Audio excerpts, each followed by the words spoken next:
Oh, a trifle of seasickness, I've been staying in my berth. The Gulf of Bengal does not agree with me as well as the Indian Ocean.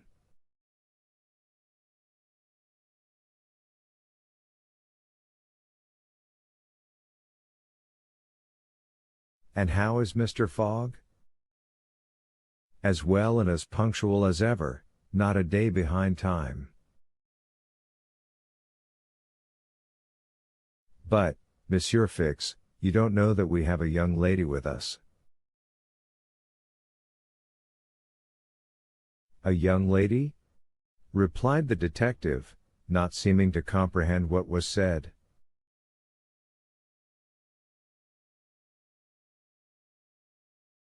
Passepartout thereupon recounted out his history, the affair at the Bombay Pagoda, the purchase of the elephant for £2,000, the rescue, the arrest, and sentence of the Calcutta court, and the restoration of Mr. Fogg and himself to liberty on bail.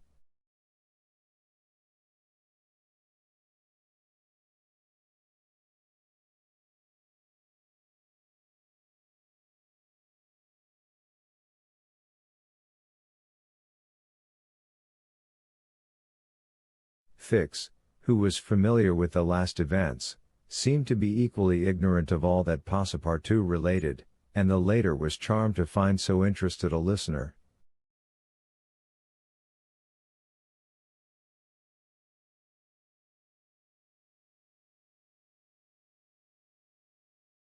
But does your master propose to carry this young woman to Europe? Not at all. We are simply going to place her under the protection of one of her relatives, a rich merchant at Hong Kong.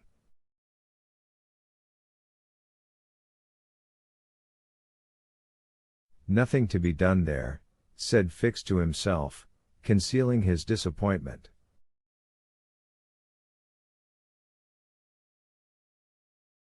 A glass of gin, Mr. Passepartout.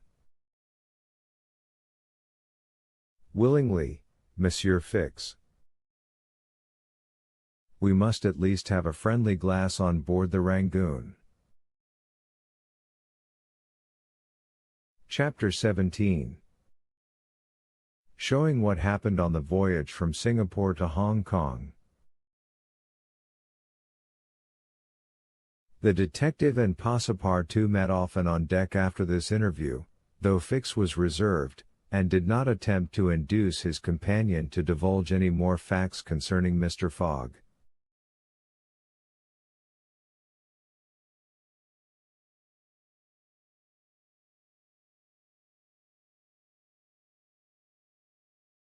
He caught a glimpse of that mysterious gentleman once or twice, but Mr. Fogg usually confined himself to the cabin, where he kept out a company, or, according to his inveterate habit, took a hand at whist.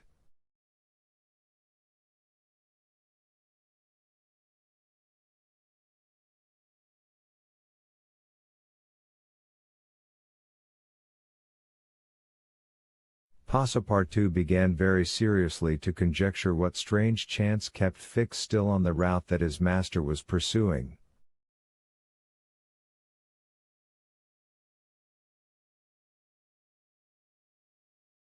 It was really worth considering why this certainly very amiable and complacent person, whom he had first met at Suez, had then encountered on board the Mongolia, who disembarked at Bombay, which he announced as his destination, and now turned up so unexpectedly on the Rangoon, was following Mr. Fogg's tracks step by step.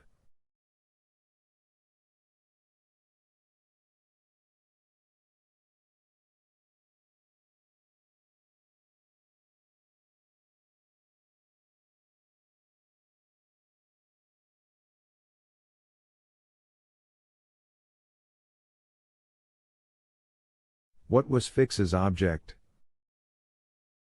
Passepartout was ready to wager his Indian shoes, which he religiously preserved, that Fix would also leave Hong Kong at the same time with them, and probably on the same steamer.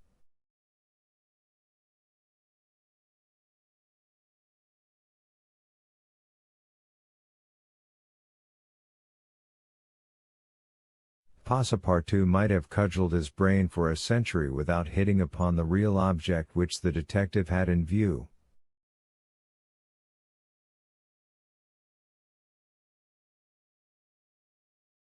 He never could have imagined that Phileas Fogg was being tracked as a robber around the globe.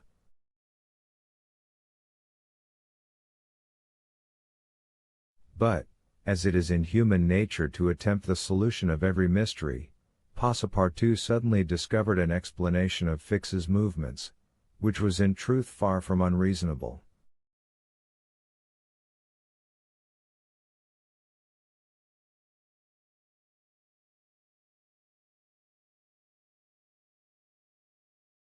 Fix, he thought, could only be an agent of Mr. Fogg's friends at the Reform Club, sent to follow him up, and to ascertain that he really went round the world as had been agreed upon.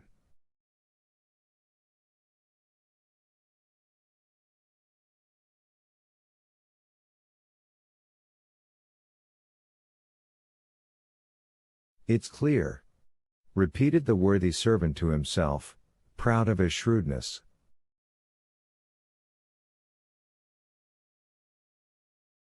"He's a spy sent to keep us in view. That isn't quite the thing, either, to be spying Mr. Fogg, who is so honorable a man."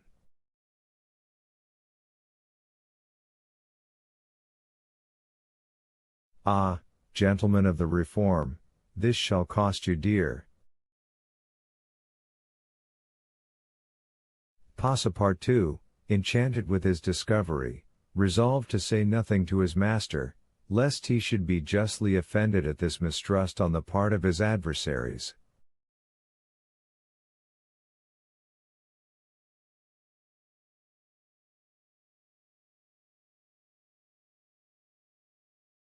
But he determined to chaff Fix, when he had the chance, with mysterious allusions, which, however, need not betray his real suspicions.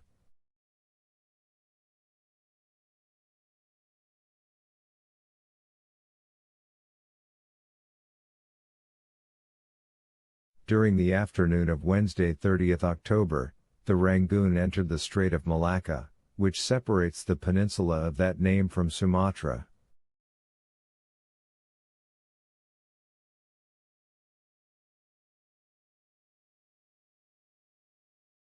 The mountainous and craggy islets intercepted the beauties of this noble island from the view of the travelers.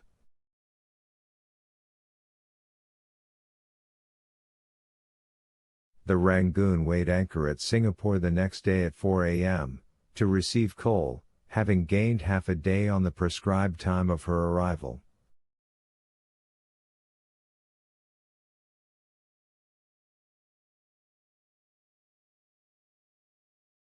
Phileas Fogg noted this gain in his journal, and then, accompanied by Ouda, who betrayed a desire for a walk on shore, disembarked.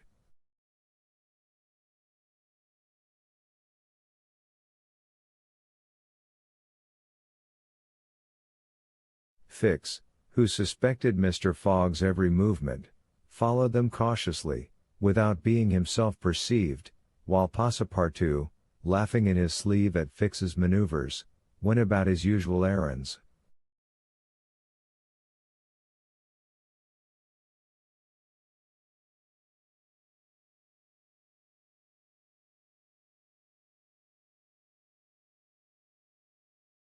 The island of Singapore is not imposing in aspect, for there are no mountains, yet its appearance is not without attractions.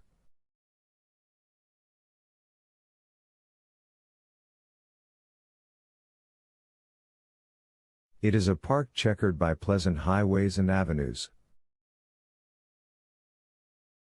A handsome carriage, drawn by a sleek pair of New Holland horses, carried Phileas Fogg and Ouda into the midst of rows of palms with brilliant foliage, and of clove trees, whereof the cloves form the heart of a half-open flower.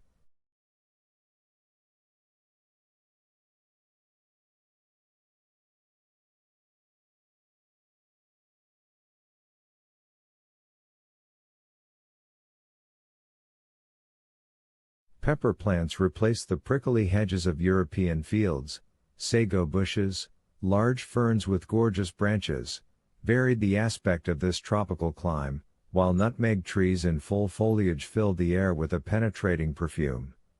Agile and grinning bands of monkeys skipped about in the trees, nor were tigers wanting in the jungles.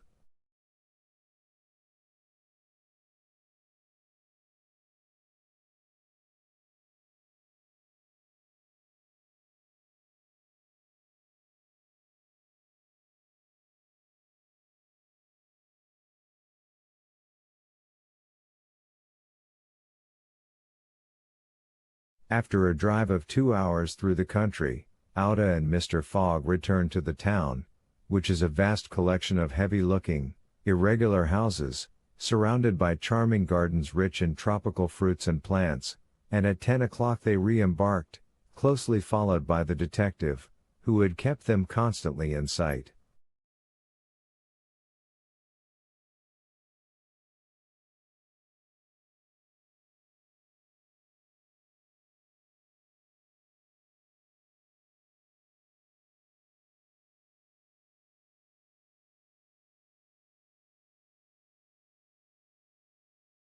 Passepartout, who had been purchasing several dozen mangoes, a fruit as large as good-sized apples, of a dark brown color outside and a bright red within, and whose white pulp, melting in the mouth, affords gourmands a delicious sensation, was waiting for them on deck.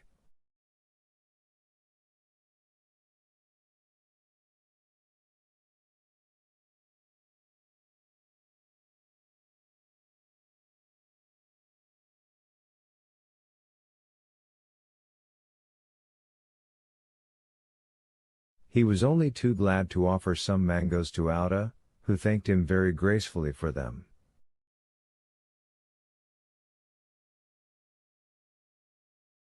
At 11 o'clock the Rangoon rode out of Singapore harbor, and in a few hours the high mountains of Malacca, with their forests, inhabited by the most beautifully furred tigers in the world, were lost to view.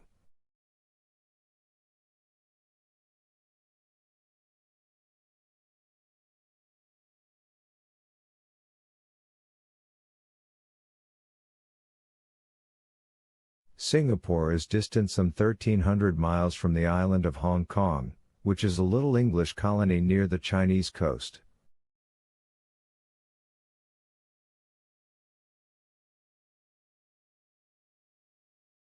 Phileas Fogg hoped to accomplish the journey in 6 days, so as to be in time for the steamer which would leave on the 6th of November for Yokohama, the principal Japanese port.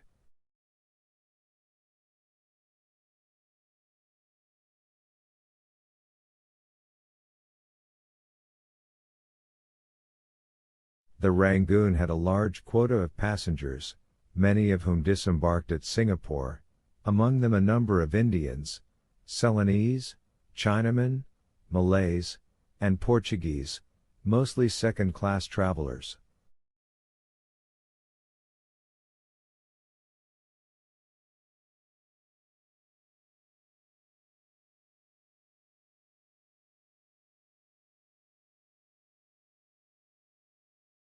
The weather, which had hitherto been fine, changed with the last quarter of the moon.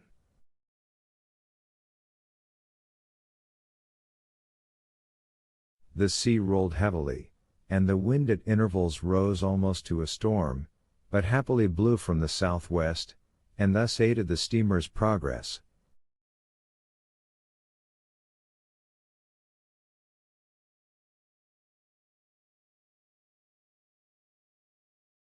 The captain as often as possible put up his sails, and under the double action of steam and sail the vessel made rapid progress along the coasts of Annam and Cochin China.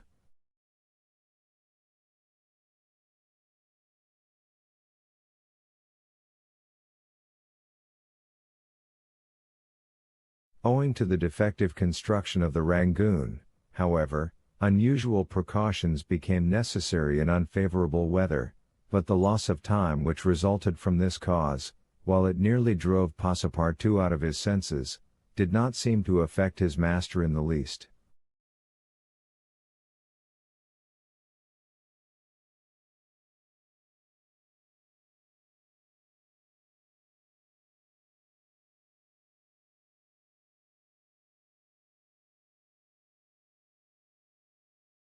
Passepartout blamed the captain, the engineer, and the crew, and consigned all who were connected with the ship to the land where the pepper grows.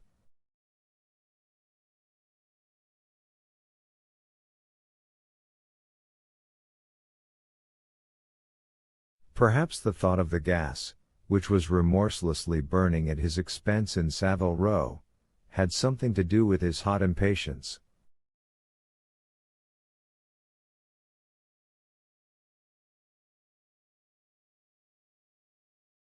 "You are in a great hurry, then," said Fix to him one day, "to reach Hong Kong?"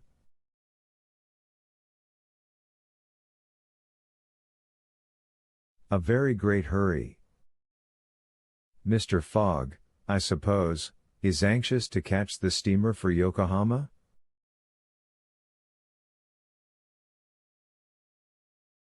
"Terribly anxious." "You believe in this journey around the world, then?" "Absolutely."